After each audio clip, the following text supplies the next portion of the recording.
এদিকে Iran Israel যুদ্ধে আটকে বসিরহাটের যুবক, ইরানের কোম শহরে আটকে সৈয়দ বাকির মজলিসি রিজভী। ফার্সি ভাষায় ডক্টরেট করতে ইরানে যান সৈয়দ। 2 বছর ইরানে থেকে পড়াশোনা সৈয়দ মজলিসির। আরো ডিটেল জানাবো। খুব স্বাভাবিকভাবে পরিবার পরিজন উদ্বেগে রয়েছে। অনুপম, কি পরিস্থিতি, পরিবারের তরফ থেকে কি জানানো হচ্ছে, কবে গিয়েছেন তিনি, এখন কেমন রয়েছেন?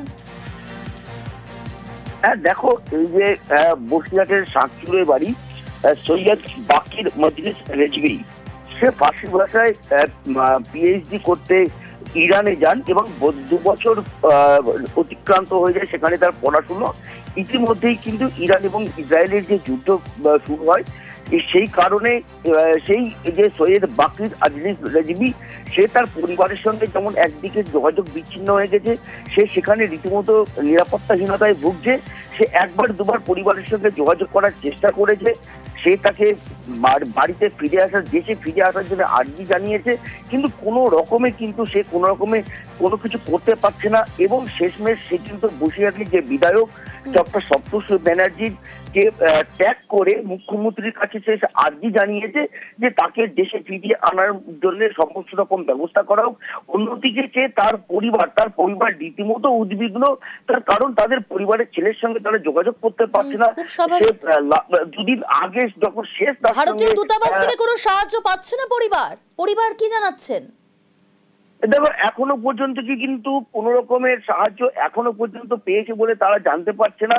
তবে বসিরহাটের বিধায়ক সপ্তর্ষি ব্যানার্জি তিনি যেটা জানিয়েছে যে তিনি মুখ্যমন্ত্রী দপ্তরকে জানিয়েছে, মুখ্যমন্ত্রীকে জানিয়েছে এবং একজন এমপির মাধ্যমে তাদের পরিবারের সঙ্গে যোগাযোগ করে, স্বরাষ্ট্র মন্ত্রকের সঙ্গে যোগাযোগ করে এই পরিবারের এই যে সৈয়দ বাকির মজলিস রিজভীকে যাতে দ্রুত দেশে ফিরিয়ে আনা যায় তার জন্য সমস্ত রকম ব্যবস্থা তিনি করছেন।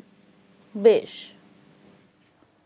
ও এই মুহূর্তে ইরানে আছে, ওখানে পড়াশোনা করতে গিয়েছে ফার্সি ভাষায় ডক্টরেট করতে। তো গত 4-5 দিন ধরে ওখানকার সিচুয়েশন আমরা যা দেখছি খবরে, ইসরায়েল ইরানে আক্রমণ করেছে, সেইটা নিয়ে আমরা খুবই চিন্তিত। আমরা এম্বাসির সাথে কন্ট্যাক্ট করছি, ওখানকার নেটওয়ার্ক ইস্যু হচ্ছে, ভাইয়ের সাথে কন্ট্যাক্ট করতে পারছি না।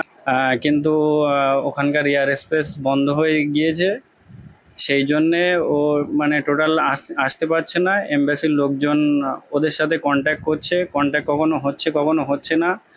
তাই নিয়ে গতকালকেও ভাইয়ের সাথে লাস্ট কথা হয়েছিল, খুব চিন্তায় আছে। আমরা চাইছে, আমরা খুব দুঃখিত আছি, আমাদের ছেলেকে বাড়িয়ে ফিরিয়ে দাও, ফিরিয়ে দেওয়া হোক। খুব চিন্তায় আছি। ফেসবুক থেকে দেখার পর আমি মুখ্যমন্ত্রীর দপ্তরে এটাকে দৃষ্টি আকর্ষণ করেছি। ওখান থেকে আমাদের একজন মাননীয় এমপিকে দায়িত্ব দেওয়া হয়েছে, তার মাধ্যমে আমরা সমস্ত যোগাযোগের ঠিকানা ডিটেলস পাঠিয়ে দিচ্ছি। তারা সেটা স্বরাষ্ট্র দপ্তরের সাথে কথা বলে যাতে সাহায্য করার চেষ্টা করবে।